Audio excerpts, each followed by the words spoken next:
Good morning, students. We were doing the design of portal frames. In that, we have already designed slab section and we have analyzed the frame.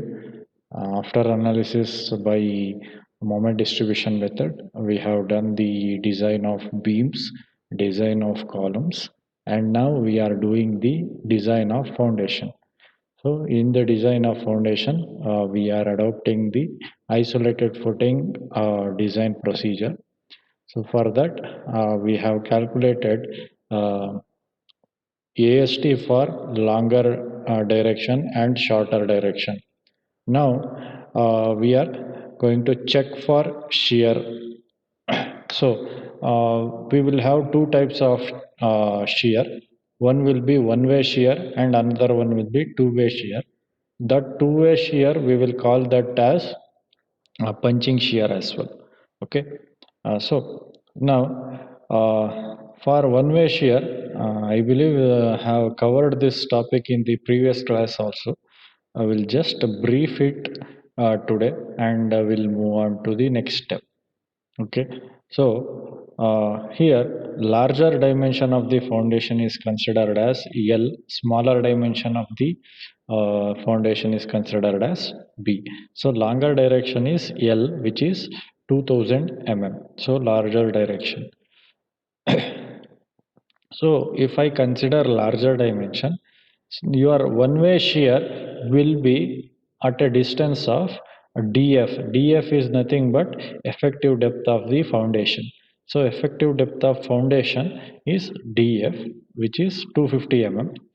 Overall depth of foundation is 600 mm. ಇದೇನು D ಏನಿದು column dimension. So longer dimension of the column, shorter dimension of the column. So 400/600 ಆಗುತ್ತೆ. D F ಏನು depth of foundation ಆಗುತ್ತೆ. So depth of foundation ಎಷ್ಟಿದೆ, ಫುಟ್ಟಿಂಗ್ದು slab 250 mm ಇದೆ.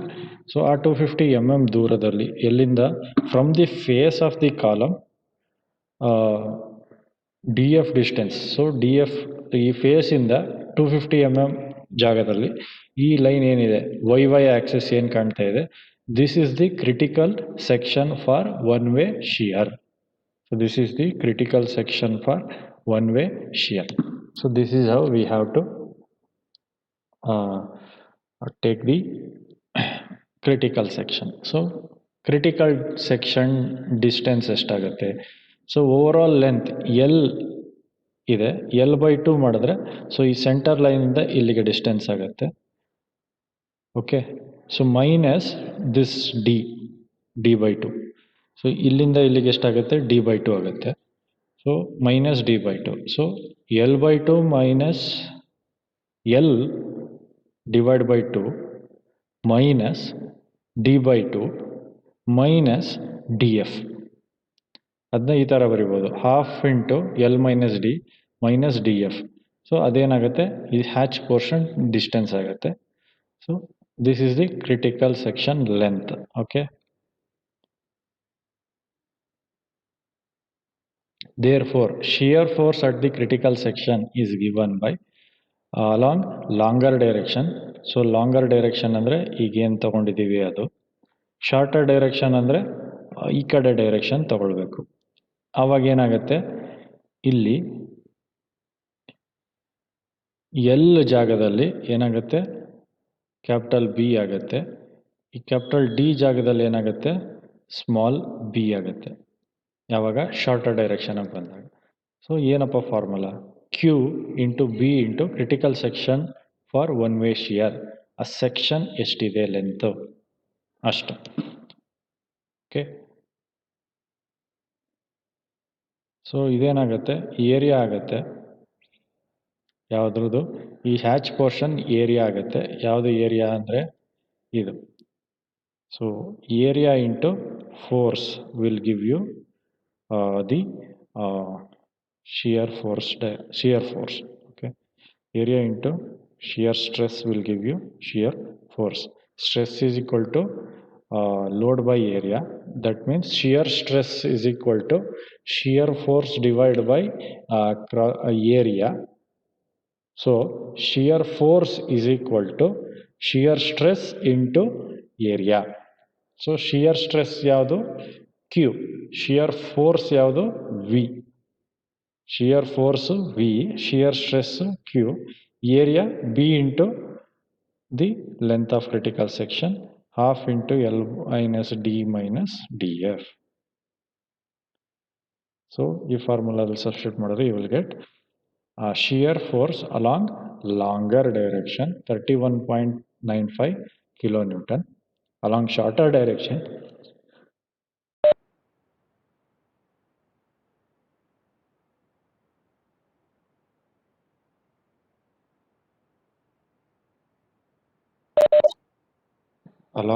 direction V is equal to again Q into here B ಜಾಗದಲ್ಲಿ L ಆಗುತ್ತೆ, L ಜಾಗದಲ್ಲಿ B ಆಗುತ್ತೆ, ಕ್ಯಾಪಿಟಲ್ D ಜಾಗದಲ್ಲಿ ಸ್ಮಾಲ್ b ಆಗುತ್ತೆ, DF ಸೇಮ್ ಇರುತ್ತೆ. ಓಕೆ, ಸೊ ಈ ಥರ ಫಾರ್ಮುಲಾ ಹೇಗೆ ಬೈ ಹಾರ್ಟ್ ಮಾಡಬೇಕು ಅಂದರೆ ಈ ಥರ ಚೇಂಜ್ ಆಗುತ್ತೆ ಅಷ್ಟೇ. Okay, after substitution, shear force along shorter direction is 7.1 kilonewton. So shear force in longer direction is more, that is 31.95 kilonewton. Convert that to factored shear force 1.5. Okay, so next, according to your IS 456, nominal shear stress tau V is equal to VU by BD. So here small b is nothing but capital B, D is nothing but DF. So substitute that value, you will get 0.19 Newton per mm square, which is tau V, nominal shear stress. So shear stress ಬಂದಿರುವಂತದ್ದು. Okay. Percentage of steel 100 AST by BDF. So here we have to take the AST in longer direction. ಯಾಕೆಂದರೆ shear is in longer direction ಅಂತ ಬರ್ತದೆ. So AST2 ತಗೊಳ್ಬೇಕು. AST2 ಯಾವುದಪ್ಪ? So ಇಲ್ಲಿ AST2 523.53, ಇದು ಯಾವ ಕೇಸ್ಗೆ? Along shorter direction. ಯಾಕಪ್ಪ ಶಾರ್ಟರ್ ಡೈರೆಕ್ಷನ್ ಅಂತಂದರೆ ಲಾಂಗರ್ ಡೈರೆಕ್ಷನ್ ಶಿಯರ್ ಫೋರ್ಸ್ ಆಗಿರ್ಬೋದು, ಆದರೆ ಈ ಶಿಯರ್ ಫೋರ್ಸ್ ಸ್ಪ್ರೆಡ್ ಆಗಿರೋ ಏರಿಯಾ ಯಾವುದು? Shorter direction. ಸೊ ಅದಕ್ಕೆ ಈ ಏರಿಯಾಗೆ ಯಾವುದು ಇದು AST ಕೊಟ್ಟಿದ್ದೀರಾ ಆ value. Okay, AST2 provided. So percentage of steel 0.2%. Consider maximum AST for PT ಅಂದರೆ percentage of steel calculation. Design of shear strength of concrete, that is tau C, using table number 19 of IS 456. You will get tau C value as 0.325 Newton per mm square after interpolation. So permissible shear stress, you have a formula K into tau C. Here you will not take the value of tau C directly. Okay, I will write down left hand.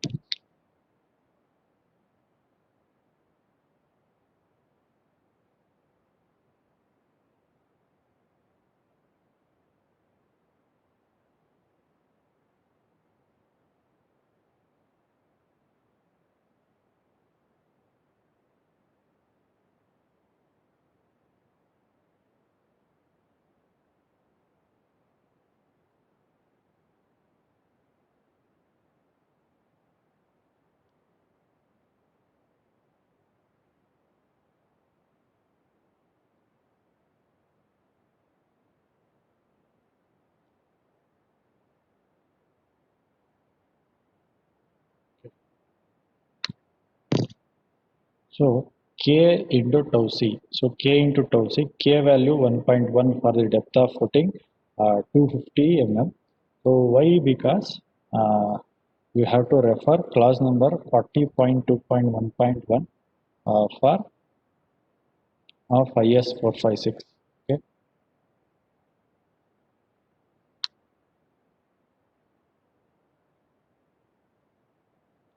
IS 456 refer ಮಾಡಿದ್ರೆ you will get the value of K. So K ಬೇರೆ ಕೇಸ್ಗೆಲ್ಲ ಏನಾಗುತ್ತೆ? For depth of footing 250 mm ಏನಾಗುತ್ತೆ K is equal to 1.1 more than that it is 1. Okay, so ಇದುವರೆಗೂ ಜಾಸ್ತಿನೇ ಬರ್ತಾ ಇತ್ತು beam ಕೇಸಲ್ಲಿ, ಅದಕ್ಕೆ ಡೈರೆಕ್ಟ್ ಆಗಿ ಟೌ ಬಿನ ಟೌ ಸಿಗೆ ಕಂಪೇರ್ ಮಾಡಿಬಿಡ್ತಾ ಇದ್ವಿ. ಸ್ಲ್ಯಾಬಲ್ಲೂ ಅಷ್ಟೇ ಏನಾಗ್ತಾ ಇತ್ತು, ಆ ರೀತಿ ಕಂಪೇರ್ ಮಾಡ್ತಾ ಇದ್ವಿ. ಇಲ್ಲಿ ಏನಾಗ್ತಾ ಇದೆ 1.1 ಬರ್ತಾ ಇದೆ. K tau c is equal to 1.1 into 0.325, which is equal to 0.357. So tau c K tau c ಜಾಸ್ತಿನಾ tau v ಜಾಸ್ತಿನಾ? ಸೊ K tau c ಜಾಸ್ತಿ ಆಗಿದೆ.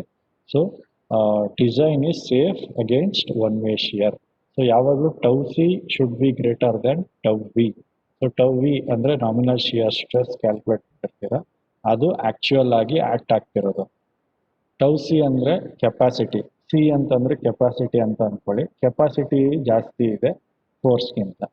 ಸೊ ವಿ ಅಂದರೆ ಫೋರ್ಸು, ಸಿ ಅಂದರೆ ಕೆಪಾಸಿಟಿ. ಸೊ ಫೋರ್ಸ್ಗಿಂತ ಕೆಪಾಸಿಟಿ ಜಾಸ್ತಿ ಇದೆ, ಅದಕ್ಕೆ ಸೇಫು. ಫೋರ್ಸ್ಗಿಂತ ಕೆಪಾಸಿಟಿ ಕಡಿಮೆ ಇದ್ದರೆ ಅನ್ಸೇಫ್ ಆಗುತ್ತೆ ಅಷ್ಟೇ. ಟೌ ಸಿ ಅಂತಂದರೆ ನೀವು ಸಿನ ಕೆಪಾಸಿಟಿ ಅಂತ ಜ್ಞಾಪಕ ಇಟ್ಕೊಂಡ್ರೆ ನಿಮಗೆ ಕನ್ಫ್ಯೂಸ್ ಆಗಲ್ಲ ಇಲ್ಲಿ. So check for two-way shear or punching shear. So the critical section is taken at a distance of d by 2 or 0.5 d away from the face of column. ಇಲ್ಲಿ ಏನಾಗ್ತಾ ಇದೆ, ಮೊದಲೇನು ಮಾಡ್ತಾ ಇದ್ವಿ, ಲಾಂಗರ್ ಡೈರೆಕ್ಷನ್ ಅಥವಾ shorter direction ಅಲ್ಲಿ ತೆಗಿತಾ ಇದ್ವಿ. ಏನು ಲಾಂಗರ್ ಡೈರೆಕ್ಷನ್ ಅಥವಾ ಶಾರ್ಟರ್ ಡೈರೆಕ್ಷನ್ ಅಲ್ಲಿ ತಗೊಳ್ತಾ ಇದ್ವಿ ಯಾವಾಗ ಒನ್ ವೇ ಶಿಯರ್ ಅಲ್ಲಿ. ಓಕೆ, ಇವಾಗ ಏನು ಮಾಡಬೇಕು, ಟೂ ವೇ ಶಿಯರ್ ಅಂತಂದರೆ ಎರಡು ಡೈರೆಕ್ಷನಲ್ಲಿ ಕನ್ಸಿಡರ್ ಮಾಡ್ಕೋಬೇಕು. ಎರಡು ಕೇಸಲ್ಲಿ ಕನ್ಸಿಡರ್ ಏನಕ್ಕೆ ಮಾಡ್ಕೋಬೇಕಂದ್ರೆ ಪಂಚಿಂಗ್ ಶಿಯರ್ ಆಗುತ್ತೆ. ಅದು ಎಷ್ಟು ಡಿಸ್ಟೆನ್ಸಲ್ಲಿ ಡಿ ಎಫ್ ಬೈ 2 ಅಂದರೆ depth of foundation 250 divide by 2 ಡಿಸ್ಟೆನ್ಸಲ್ಲಿ. ಸೊ ಲಾಂಗರ್ ಡೈರೆಕ್ಷನಲ್ಲೂ 250 ಬೈ 2, ಈ ಕಡೆಗೂ 250 ಬೈ 2 ಲೈನ್ ಹಾಕ್ತೀನಿ. ಈ ಕಡೆನೂ ಅಷ್ಟೇ 250 ಬೈ 2, ಈ ಕಡೆನೂ ಅಷ್ಟೇ 250 by 2. Okay, so this is how I will take the section, critical section. ಸುತ್ತ ಇರುತ್ತೆ.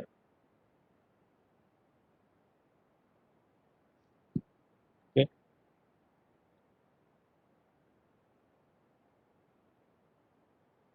Next, so shear force at critical section for punching shear is given by, we have a punching shear equation, V is equal to Q into area provided minus A naught into V naught. What is this A naught into B naught? ಈ area A naught I B naught ಏನು, ನಾವಿಲ್ಲಿ section ತಗೊಂಡಿದ್ದೀವಲ್ಲ ಈ section. Okay, A naught longer direction, B naught shorter direction. Okay, area provided minus A naught minus B. ಆ area, ಈ area ಏನಾಗುತ್ತೆ cut ಆಗ್ತಾ ಇದೆ, ಸೊ ಕಡಿಮೆ ಆಗ್ತಾ ಇದೆ ಪಂಚಿಂಗ್ ಶಿಯರ್ ಅಲ್ಲಿ. ಓಕೆ, ಸೊ ಶಿಯರ್ ಸ್ಟ್ರೆಸ್ ಗೊತ್ತು, Q 71, 2 ಮೈನಸ್ 0.85 ಇಂಟು 0.65 ಎಷ್ಟಾಗ್ತಾ ಇದೆ V value. Shear force value ಎಷ್ಟಾಗ್ತಾ ಇದೆ 102.77 ಕಿಲೋನ್ಯೂಟನ್ ಆಗ್ತಾ ಇದೆ. Therefore factored shear force 1.5 into V which is 154.15 kilonewton. So for this you have to calculate the nominal shear stress ಅಥವಾ punching shear stress.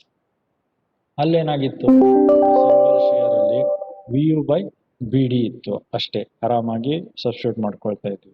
ಇಲ್ಲೇನಾಗ್ತಾ ಇದೆ V U by 2 into A naught plus B naught into D F ಅಂತ ಆಗ್ತಾ ಇದೆ. So ಇದೊಂದು ಚೇಂಜಸ್ನ note ಮಾಡ್ಕೋಬೇಕು ನೀವು. So note ಮಾಡ್ಕೊಂಡ್ಮೇಲೆ tau V is equal to 0.205 Newton per mm square. So design of shear strength of concrete, that is tau c. Tau c is equal to 0.25 under root FCK.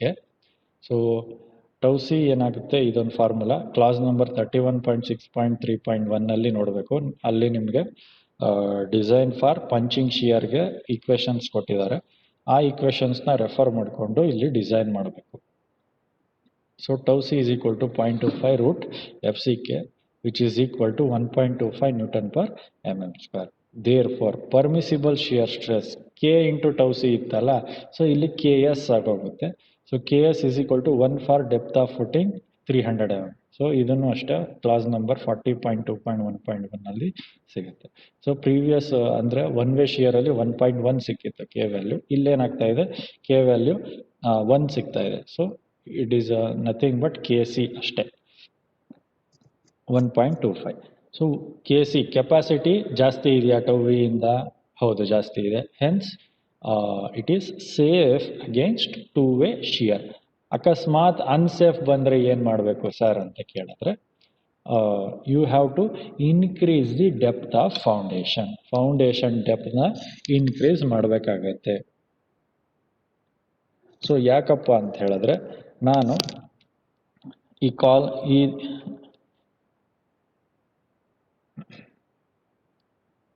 So ಇಲ್ಲಿ video ನೋಡ್ತಾ ಇದ್ದೀರಾ, video ನೋಡಿ ಕಾಣುತ್ತೆ. Okay, so ಇದು column, ಇದು foundation. ಈಗ depth ಅಂದರೆ thickness of the foundation ಕಡಿಮೆ ಇತ್ತು ಅಂದರೆ ಈಸಿಯಾಗಿ ನಾನು ಪಂಚ್ ಮಾಡ್ಬೋದು. ಏನು ಮಾಡ್ಬೋದು? ಈಸಿಯಾಗಿ ಪಂಚ್ ಮಾಡ್ಬೋದು. ಅವಾಗೇನಾಗುತ್ತೆ? ಈಸಿಯಾಗಿ ಪಂಚ್ ಮಾಡ್ಬೋದು. ಅವಾಗೇನಾಗುತ್ತೆ? ರಪ್ಚರ್ ಆಗಿಬಿಡುತ್ತೆ ಬೇಗ. ಆದರೆ ಥಿಕ್ನೆಸ್ ಸ್ವಲ್ಪ ಜಾಸ್ತಿ ಇಟ್ಕೊಂಡ್ರೆ, ಸೊ ಇಲ್ಲಿ ನೋಡಿ ನಾನು ಸ್ವಲ್ಪ ಮಲ್ಟಿಪಲ್ ಶೀಟ್ಸ್ ಇದೆ ಇಲ್ಲಿ. ಸೊ ಇದಕ್ಕೆ ಏನಾದ್ರು ನಾನು ಪಂಚ್ ಮಾಡಿದ್ರೆ ಅಷ್ಟು ಬೇಗ ಏನು ಇದು ಕಾಣಲ್ಲ, ಏನು ಫೇಲ್ಯೂರ್ ಬರಲ್ಲ. ಸೊ ಥಿಕ್ನೆಸ್ನ ಜಾಸ್ತಿ ಮಾಡಿದ್ರೆ ಪಂಚಿಂಗ್ ಶಿಯರ್ನ ಕಾಂಟ್ರಾಕ್ಟ್ ಮಾಡ್ಬೋದು ಅಂತ ನಾವು ಈ ಎಕ್ಸಾಂಪಲಿಂದ ಅರ್ಥ ಮಾಡ್ಕೋಬೋದು.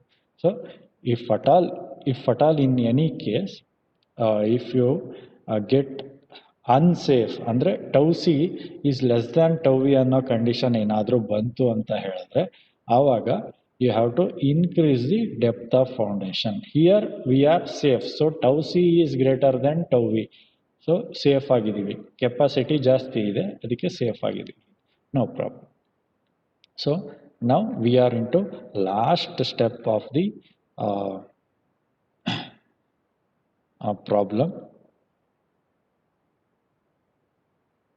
So this is a 50 marks problem. 50 ಮಾರ್ಕ್ಸ್ಗೆ ನಿಮಗೆ ಎಕ್ಸಾಮಲ್ಲಿ ಬರುತ್ತೆ.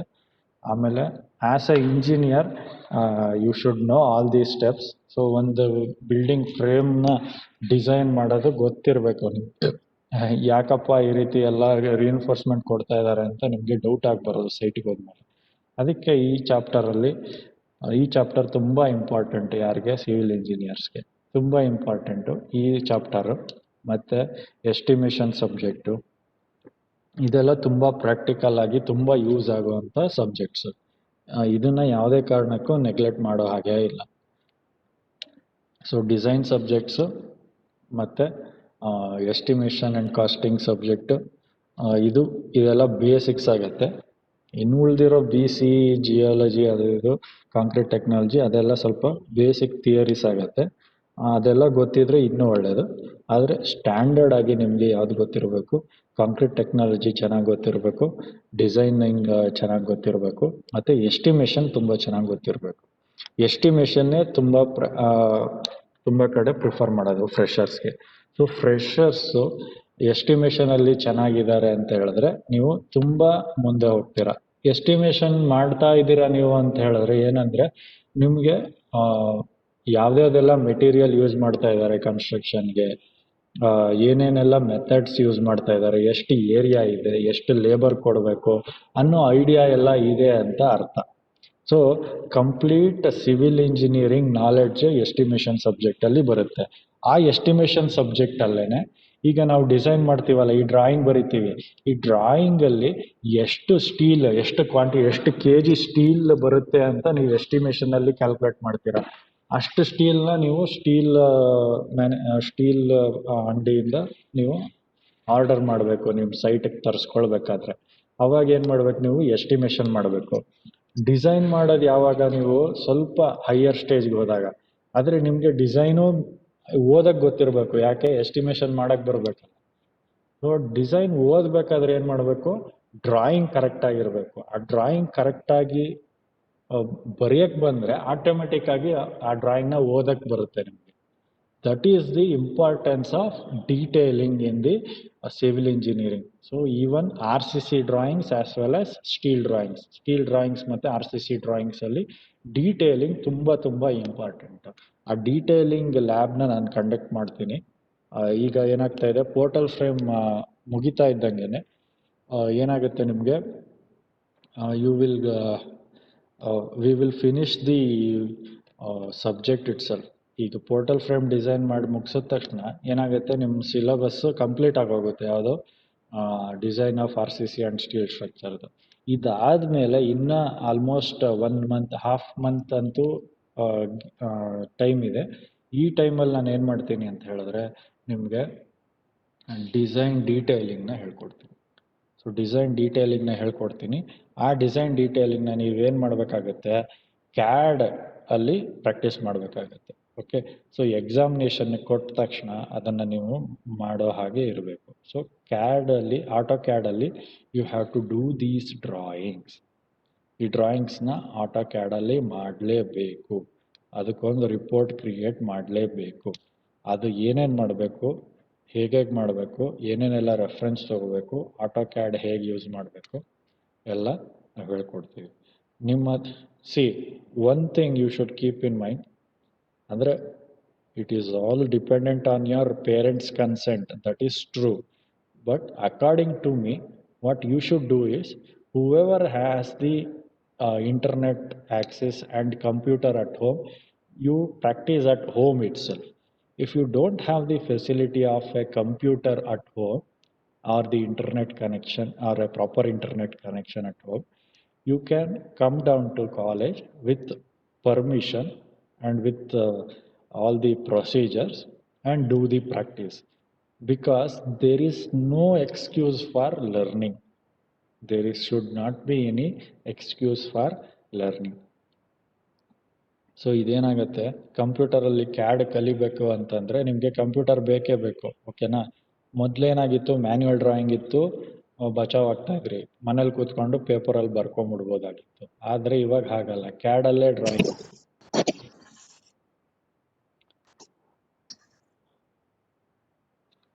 Any doubts?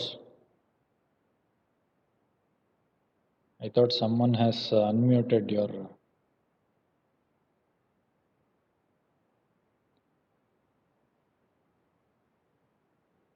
Okay. So now let us understand the reinforcement details. ಆ reinforcement details ಹೇಗಿರುತ್ತೆ ನೋಡಿ.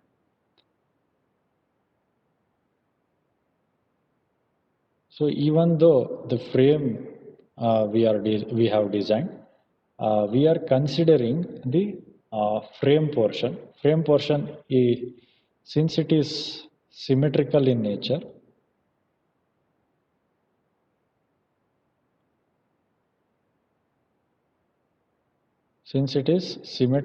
nature, you can observe this is beam and this is column. Okay, so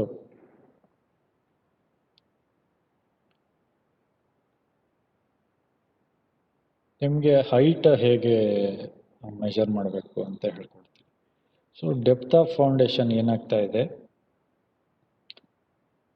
ಇಲ್ಲಿಂದ ಮೇಲಕ್ಕೆ 1 metre ಮತ್ತು top 4 metre height of the beam, ಅಂದರೆ ground ಲೆವೆಲಿಂದ centre of the beam ಅಥವಾ centre of the ಸ್ಲ್ಯಾಬ್ಗೆ ಅಥವಾ ಬಾಟಮ್ ಆಫ್ ದಿ ಸ್ಲ್ಯಾಬ್ಗೆ ನಾವು ಕ್ಯಾಲ್ಕುಲೇಟ್ ಮಾಡ್ತೀವಿ. ಯೂಶಲಿ ಸೆಂಟರ್ ಆಫ್ ದಿ ಸ್ಲ್ಯಾಬ್ಗೆ ಮಾಡ್ತಾರೆ. Okay, height of the building ಏನು 4 ಮೀಟರ್ ಅಂತ ಇದೆ. ಸೊ ಇಲ್ಲಿಂದ ಇಲ್ಲಿಗೆ 4 ಮೀಟರ್ ಆಗುತ್ತೆ. ಸೊ ಹೈಟ್ ಆಫ್ ಕಾಲಮ್ ಏನಾಗ್ತಾ ಇದೆ, 4 ಮೀಟರ್ ಆಗುತ್ತೆ. ಓಕೆ, ಇಲ್ಲಿ ನೀವು ಮಾಡಬೇಕಾಗಿರೋ ಕೆಲಸ ಏನು ಅಂತಂದರೆ, you have to note down the reinforcement details in one place. So right away you take your pen and paper along with me. Okay,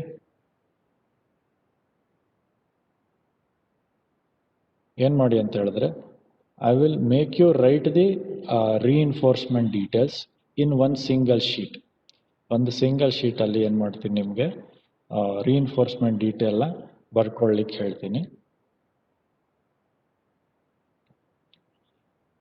so first ಏನು ಮಾಡಿದ್ವಿ, ಸ್ಲ್ಯಾಬ್ ಡಿಸೈನ್ ಮಾಡಿದ್ವಿ. In that slab design you have to note down the reinforcement details of the slab. Okay,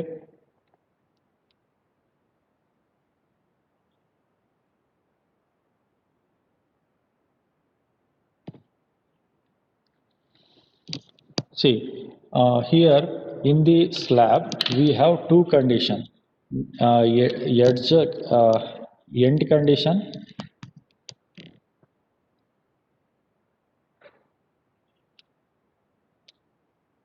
so ಇಲ್ಲೇನಾಗ್ತಾ ಇದೆ, support ಅಲ್ಲಿ ಮತ್ತೆ ends ಅಲ್ಲಿ ಅಥವಾ centre ಅಲ್ಲಿ ರಿಇನ್ಫೋರ್ಸ್ಮೆಂಟ್ ನ ಕ್ಯಾಲ್ಕುಲೇಟ್ ಮಾಡಬೇಕಾಗಿದೆ. ಸೊ ಅದಕ್ಕೆ ಏನ್ ಮಾಡಬೇಕು, ಮೈನ್ ರಿಇನ್ಫೋರ್ಸ್ಮೆಂಟ್ ಮತ್ತೆ ಡಿಸ್ಟ್ರಿಬ್ಯೂಷನ್ ರಿಇನ್ಫೋರ್ಸ್ಮೆಂಟ್ ನ ಕ್ಯಾಲ್ಕುಲೇಟ್ ಮಾಡಬೇಕು. ಮೈನ್ ರಿಇನ್ಫೋರ್ಸ್ಮೆಂಟ್ ಯಾವ ಡೈರೆಕ್ಷನ್ ಇರುತ್ತೆ, ಶಾರ್ಟರ್ ಡೈರೆಕ್ಷನ್ ಅಲ್ಲಿ ಇರುತ್ತೆ. ಡಿಸ್ಟ್ರಿಬ್ಯೂಷನ್ ಸ್ಟೀಲ್ ಏನಾಗಿರುತ್ತೆ, ಲಾಂಗರ್ ಡೈರೆಕ್ಷನ್ ಅಲ್ಲಿ ಇರುತ್ತೆ. So write down slab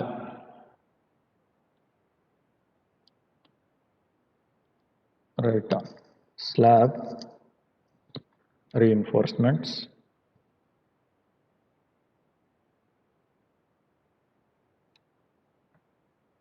smart ಆಗಿ ನೀವು ಸ್ಕ್ರೀನ್ ಶಾಟ್ ಹೊಡ್ಕೊಳ್ಳೋದಲ್ಲ, ಬರ್ಕೊಳ್ಳಿ ಒಂದು ಶೀಟಲ್ಲಿ, ಒಂದು ಕಡೆ ಎಲ್ಲ ಬರುತ್ತೆ, ಆವಾಗ ನಿಮಗೆ ಡ್ರಾಯಿಂಗ್ ಮಾಡೋಕ್ಕೆ ಈಸಿ ಆಗುತ್ತೆ. ಓಕೆನಾ? ಬರ್ಕೊಳ್ಳಿ ಸ್ಲ್ಯಾಬ್ ರಿಇನ್ಫೋರ್ಸ್ಮೆಂಟ್, ಅದರಲ್ಲಿ ಬರೀರಿ main reinforcement, main reinforcement adapt ಗಿಡಾಪ್ಟ್ ಎಲ್ಲ ಬರೀಬೇಡಿ. Main reinforcement 8 mm dia bars at 150 mm centre to centre. ಇಷ್ಟು ಬರ್ಕೊಳ್ಳಿ. Main reinforcement 8 mm dia bars at 150 mm centre to centre.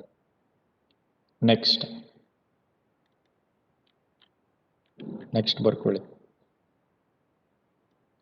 Provide ಅಂದರೆ ನೆಕ್ಸ್ಟ್ ಏನು ಮಾಡ್ತೀರಾ, ಡಿಸ್ಟ್ರಿಬ್ಯೂಷನ್ ಅಂತ ಬರೆಯಿರಿ.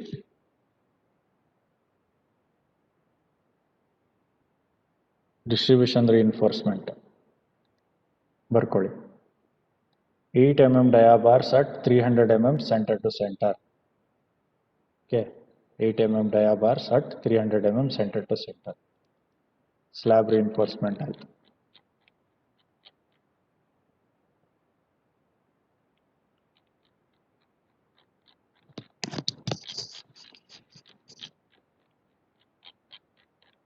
ನೆಕ್ಸ್ಟ್ ಅನಾಲಿಸಿಸ್ ಮಾಡಿದ್ವಿ. ಅನಾಲಿಸಿಸ್ ಆದಮೇಲೆ ಬೀಮ್ ಡಿಸೈನ್ಗೆ ಹೋಗ್ತೀವಿ. ಸೊ ಬೀಮ್ ಡಿಸೈನ್ಗೆ ಹೋಗೋಣ.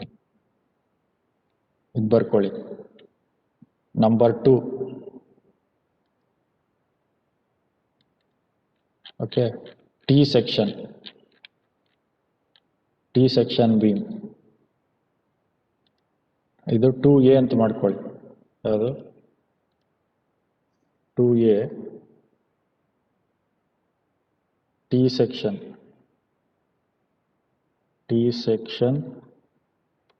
Beam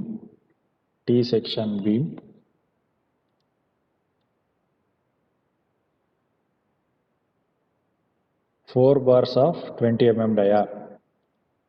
4 bars of 20 mm dia. Next.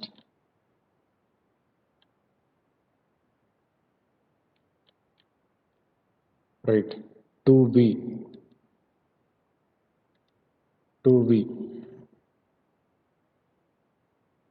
Provide 4 numbers of 20 mm dia. ಬರ್ಕೊಳ್ಳಿ. 4 numbers of 20 mm dia at the top near the ends. Okay, beam reinforcement ಬರ್ಕೊಂಡಿದ್ದೀರಿ. Next shear reinforcement for beam ಅಂತ ಬರ್ಕೊಳ್ಳಿ. shear reinforcements for beam 2-legged 8 mm dia at 250 mm center to center. Shear reinforcement for beam 2-legged 8 mm dia at 250 mm center to center. Okay, ಬರ್ಕೊಂಡ್ರ? Next number 3 column reinforcements ಬರ್ಕೊಳ್ಳಿ. Number 3 column ರಿಇನ್ಫೋರ್ಸ್ಮೆಂಟ್ಸ್.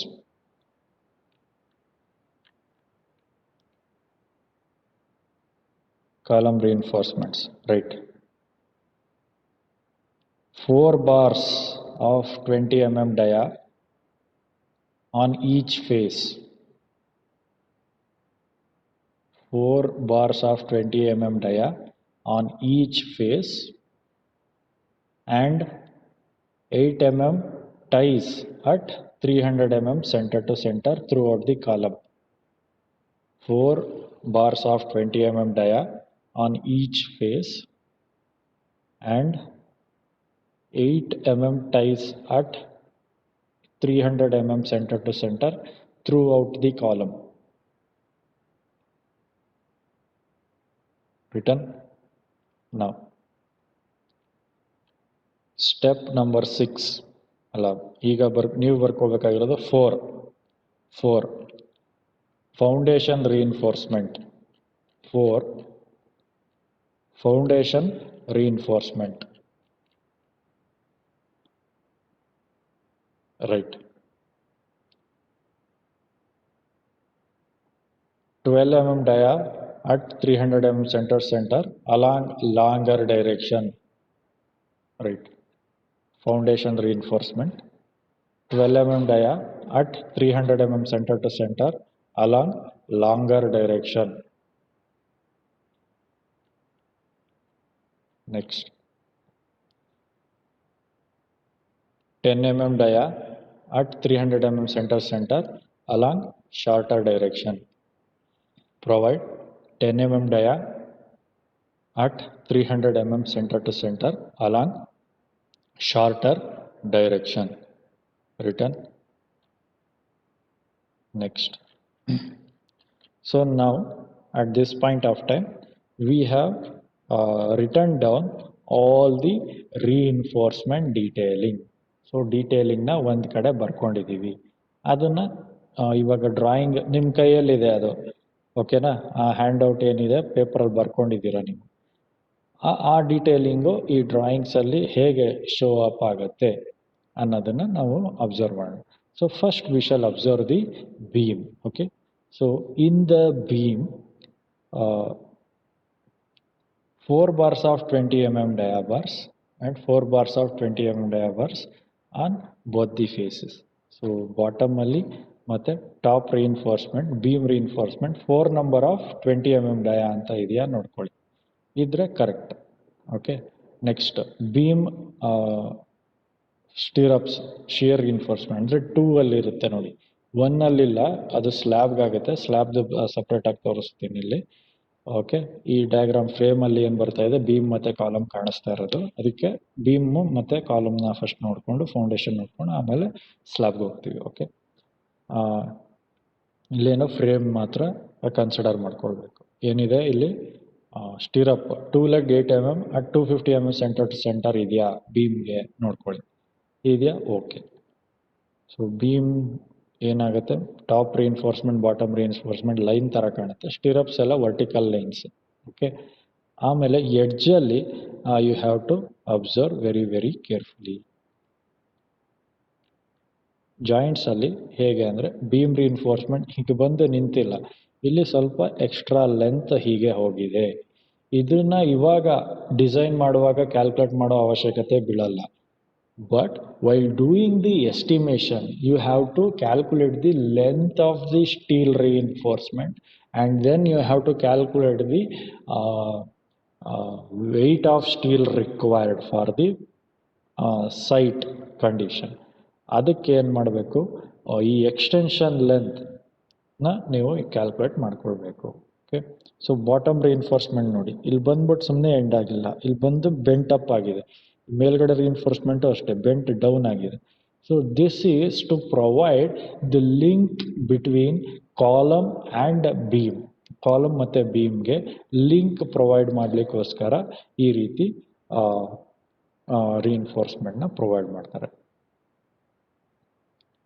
Next we shall move on to column reinforcement. So column ರಿಇನ್ಫೋರ್ಸ್ಮೆಂಟಲ್ಲಿ ಏನಿದೆ reinforcement detailing. So 4 numbers of 20 mm dia bars on each face ಅಂತ ಇದೆ column reinforcement ಅಲ್ಲಿ 3. ಓಕೆನಾ, ಕರೆಕ್ಟಾ? Next ties 8 mm dia at 300 mm centre ties ಅಂತ ಇತ್ತಲ್ಲ, ಅದೇ ಇದು. So lateral ties. ಸೊ ಇಲ್ಲಿ ಟೈಸ್ ಏನಾಗಿರುತ್ತೆ, ಸ್ಟಿರಪ್ಸ್ ಬೀಮಲ್ಲಿ ಸ್ಟಿರಪ್ಸ್ ಬರುತ್ತಲ್ಲ ಅದನ್ನು ಟೈಸ್ ಅಂತ ಕಾಲಮಲ್ಲಿ ಹೇಳೋದು. ಸೊ ವರ್ಟಿಕಲ್ ರಾಡ್ಸ್ ಎಲ್ಲ ಮೇನ್ ರಿಇನ್ಫೋರ್ಸ್ಮೆಂಟ್ಸ್ ಆಗುತ್ತೆ, ಇದೆಲ್ಲ ಟೈಸ್ ಆಗುತ್ತೆ. ಓಕೆ, ಇಲ್ಲಿ ಡಿ ಡ್ಯಾಶ್ ಅಂತ ಮೆನ್ಷನ್ ಮಾಡಿದರೆ ಇದು ಎಫೆಕ್ಟಿವ್ ಕವರ್ ಆಗುತ್ತೆ 50 mm. Here you can see the section of a beam and this is the section of a column section ಮತ್ತೆ beam section ನೋಡಬಹುದು. beam ಅಲ್ಲಿ ಬಾಟಮ್ ಅಲ್ಲಿ 4 ಮೇನ್ ರಿಇನ್ಫೋರ್ಸ್ಮೆಂಟ್, ಟಾಪ್ ಅಲ್ಲಿ 4 reinforcement bar ಇದೆ. 2 legged ಅಂದ್ರೆ so 1 ಮತ್ತೆ 2 ಎರಡು ಲೆಗ್ ಇದೆ. So 2 legged 8 mm at 250 mm centre ಸ್ಟಿರಪ್ಸ್ನ ಪ್ರೊವೈಡ್ ಮಾಡ್ತೀವಿ. ಸೊ ಎಫೆಕ್ಟಿವ್ ಕವರ್ 50 mm ಬೀಮ್ಗೆ. So overall depth 700 mm, width 400 mm. ಈ ರೀತಿ cross section diagram of beam ಅಂತ ಬರೀಬೇಕು. So cross section diagram of beam ಆಯಿತು. Next cross section diagram of column. So ಕಾಲಮಲ್ಲಿ 4 bars of 20 mm bars on each face ಅಂತ ಇದೆ. ಇದು face 1, ಇದು ಫೇಸ್ 2 ಆಗುತ್ತೆ. Okay, cross section of column. So ಎರಡು ಸೈಡ್ಗೆ ಈ ಕಡೆ 4 ಈ ಕಡೆ 4 ಹಾಕ್ತೀರಾ. ಆಮೇಲೆ ಟೈಸ್ನ ಪ್ಲೇಸ್ ಮಾಡ್ತೀರಾ. ಎಷ್ಟು 80 mm bars at 300 mm centre to centre. So this is about the beam and column. ಈಗ ಫೌಂಡೇಶನ್. ಸೊ ಫೌಂಡೇಶನಲ್ಲಿ ಏನು ಬರ್ತಾ ಇದೆ? ಸೊ ಕಾಲಮ್ ರಿಇನ್ಫೋರ್ಸ್ಮೆಂಟ್ ನಮ್ಮ ಫೌಂಡೇಶನ್ಗೆ ಹೇಗೆ ಬರುತ್ತೆ? ಸೊ ಕಾಲಮ್ ರಿಇನ್ಫೋರ್ಸ್ಮೆಂಟು ಕಾಲಮಿಂದ ಫೌಂಡೇಶನ್ಗೆ ಬರುತ್ತೆ. ಈಗ ಬಂದು ಹಿಂಗೆ ಸ್ಟಾಪ್ ಆಗಿಬಿಡಲ್ಲ. ಇಲ್ಲಿ ಸ್ವಲ್ಪ ಎಕ್ಸ್ಟೆನ್ಷನ್ ಲೆಂತ್ ಕೊಡಬೇಕಾಗುತ್ತೆ. ಸೊ ಇದನ್ನು ನೀವು ಮುಂದಕ್ಕೆ ಕ್ಯಾಲ್ಕುಲೇಟ್ ಮಾಡ್ಕೊಳ್ಬೇಕಾಗುತ್ತೆ. ಓಕೆ, ಇಲ್ಲೂ ಅಷ್ಟೇ ನೀವು ಸ್ಲ್ಯಾಬ್ ಅಥವಾ foundation reinforce longer direction shorter direction ಹಿಂಗೆ ಕೊಟ್ಟಾಗ ಸ್ವಲ್ಪ ಮೇಲಕ್ಕೆ ಹೀಗೆ ಎತ್ತೀವಿ to provide sufficient grip. Okay, grip for these ಇಲ್ಲಿ ಈ ರಿಇನ್ಫೋರ್ಸ್ಮೆಂಟ್ ಏನಾಗ್ಬಿಡುತ್ತೆ, ಅವಾಗ ನೀವು ಮೇಲೆತ್ತಿಲ್ಲ ಅಂದರೆ ಈ ರಿಇನ್ಫೋರ್ಸ್ಮೆಂಟ್ ಆಚೆಗೆ ಜಾರ್ಕೊಂಡ್ಬಿಡ್ಬೋದು. ಇದು ಹಿಂಗೆ ಮೇಲೆತ್ತಿದ್ರೆ ಅದು ಅಲ್ಲೇ ಇರುತ್ತೆ. ಸೊ ಆಚೆಗೆ ಬರೋಲ್ಲ, ನೀಟಾಗಿ ಬೈಂಡ್ ಮಾಡ್ಕೋಬೋದು ಎಲ್ಲ ರಿಇನ್ಫೋರ್ಸ್ಮೆಂಟ್ ಅನ್ನೋ ಕಾರಣಕ್ಕೆ. Okay, so shorter direction reinforcement 10 mm at 300 mm centre, longer direction reinforcement 12 mm at 300 mm centre. ನೀವು ಬರ್ಕೊಂಡಿದ್ದೀರಾ, ಅಬ್ಸರ್ವ್ ಮಾಡ್ಕೊಳ್ಳಿ ಅಷ್ಟೇ. So this is how to write the diagram. Now what I insist you to do is you have to write this diagram and send it to me. If you don't write it and send it back to me, I will not give you the attendance. ಓಕೆನಾ? So ಇದನ್ನು ಏನು ಮಾಡಿ, ಇವಾಗ ಒಂದು screenshot ತಗೊಳ್ಳಿ. ಇಮ್ಮಿಡಿಯೇಟಾಗಿ full screen ಮಾಡ್ಕೊಳ್ಳಿ. Full screen ಮಾಡ್ಕೊಂಡು ಏನು ಮಾಡಿ, ಸ್ಕ್ರೀನ್ಶಾಟ್ ತಗೊಳ್ಳಿ.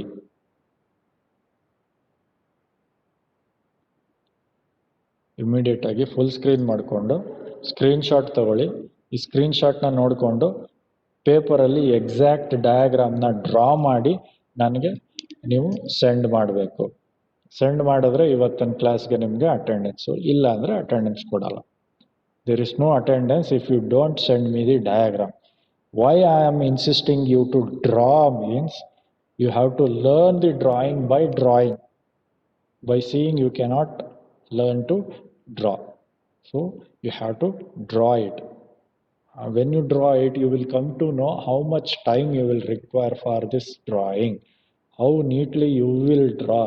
You will come to assess yourself. So it will be helpful in the examination to manage the time and to manage your handwriting and all. So take the screenshot of this and write the diagram and send it back to me. ಆಯ್ತಾ? Screenshot 3, 2, 1.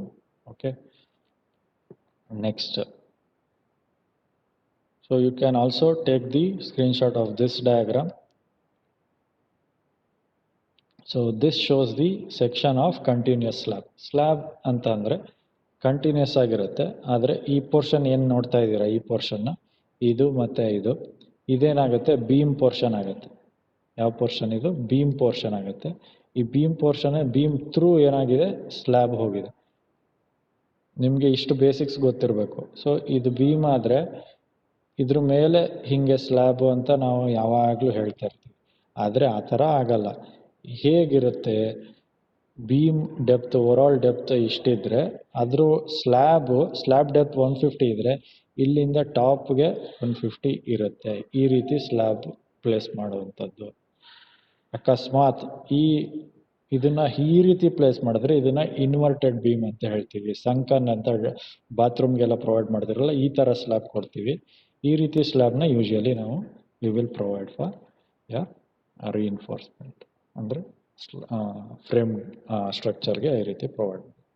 So ಇಲ್ಲಿ ಏನು length ಕಾಣ್ತಾ ಇದೆ, ಇದು beans.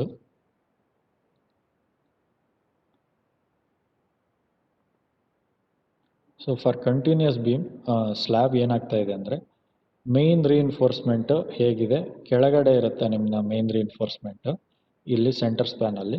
ಆಮೇಲೆ centre span ಆದಮೇಲೆ supports ಅಂದರೆ ಬೀಮ್ಸಲ್ಲಿ ಹೀಗೆ ಮೇಲೆ ಹೋಗಿ ಮೇನ್ ರೀಇನ್ಫೋರ್ಸ್ಮೆಂಟು ಮೇಲಕ್ಕೆ ಬರುತ್ತೆ. ಸೊ ಇದು ಮೇನ್ ರೀಇನ್ಫೋರ್ಸ್ಮೆಂಟ್ ಅಟ್ ಸಪೋರ್ಟ್ಸ್, ಅಂದರೆ ಎಲ್ಲೆಲ್ಲಿ ಬೀಮ್ಸ್ ಇದೆ ಮೈನ್ ರೀಇನ್ಫೋರ್ಸ್ಮೆಂಟ್ ಆಫ್ ಸ್ಲ್ಯಾಬು ಇಲ್ಲಿ ಮೇಲ್ಗಡೆ ಟಾಪ್ ಫೇಸಲ್ಲಿ ಬರುತ್ತೆ.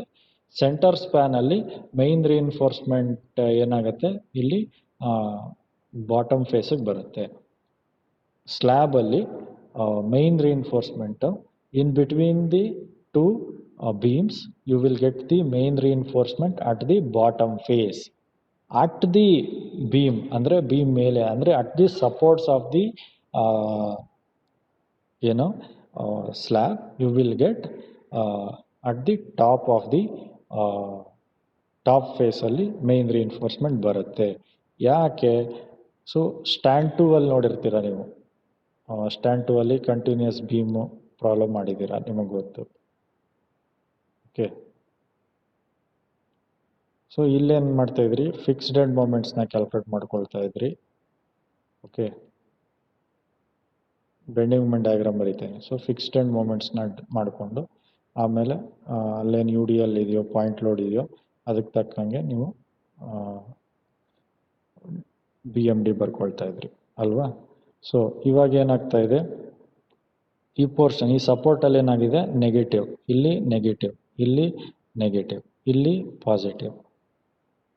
ಸೊ ಇಲ್ಲಿ positive. So negative bending moment ಬರೋ ಜಾಗದಲ್ಲಿ ಟಾಪಲ್ಲಿ ರೀಇನ್ಫೋರ್ಸ್ಮೆಂಟ್ ಬರುತ್ತೆ. ಓಕೆ, ಟಾಪಲ್ಲಿ ರೀಇನ್ಫೋರ್ಸ್ಮೆಂಟ್ ಬರುತ್ತೆ ನೆಗೆಟಿವ್ ಬೆಂಡಿಂಗ್ ಮೂಮೆಂಟ್ ಬರೋ ಜಾಗದಲ್ಲಿ. ಪಾಸಿಟಿವ್ ಬೆಂಡಿಂಗ್ ಮೂಮೆಂಟ್ ಬರೋ ಜಾಗದಲ್ಲಿ ಬಾಟಮಲ್ಲಿ ರೀಇನ್ಫೋರ್ಸ್ಮೆಂಟ್ ಬರುತ್ತೆ. ಅಂದರೆ ಸಪೋರ್ಟ್ಸಲ್ಲಿ ಟೆನ್ಷನ್ ಝೋನು ಟಾಪ್ ಫೇಸಲ್ಲಿ ಇರುತ್ತೆ, ಅದಕ್ಕೆ ನಾವು ರೀಇನ್ಫೋರ್ಸ್ಮೆಂಟ್ನ ಟಾಪ್ ಫೇಸಲ್ಲಿ ಪ್ರೊವೈಡ್ ಮಾಡ್ತೀವಿ. In between the two supports you will have the tension zone at the bottom face, hence you will provide the reinforcement at the bottom face. So take the screenshot of this very quickly. ಇದರ screenshot ತಗೊಳ್ಳಿ quick ಆಗಿ. ಈ screenshot ತಗೊಂಡು ಈ ಡ್ರಾಯಿಂಗ್ನು ಬರೀಬೇಕು. ಈ ಡ್ರಾಯಿಂಗ್ನು ಬರೆದು ನನಗೆ ವಾಪಸ್ ಸೆಂಡ್ ಮಾಡಿದ್ರೇ ಇವತ್ತು ನನಗೆ ಅಟೆಂಡೆನ್ಸು, ಇಲ್ಲಾಂದರೆ ಅಟೆಂಡೆನ್ಸ್ ಕೊಡಲ್ಲ. Okay, take the screenshot of this. By any moment the meeting may end because of the time 15 minutes ಆಗ್ತಾ ಬರ್ತಾ ಇದೆ. ಸೊ 15 ಮಿನಿಟ್ಸ್ಗೆ ನಿಮ್ಮ ಕ್ಲಾಸ್ ಎಂಡ್ ಆಗಿಬಿಡುತ್ತೆ, ಇದು ಆಟೋಮೆಟಿಕ್ ಆಗಿ ಮೀಟಿಂಗ್ ಎಂಡ್ ಆಗುತ್ತೆ. ಸೊ ಸ್ಕ್ರೀನ್ಶಾಟ್ ತಗೊಳ್ಳಿ 3, 2, 1. Okay, hope you have taken.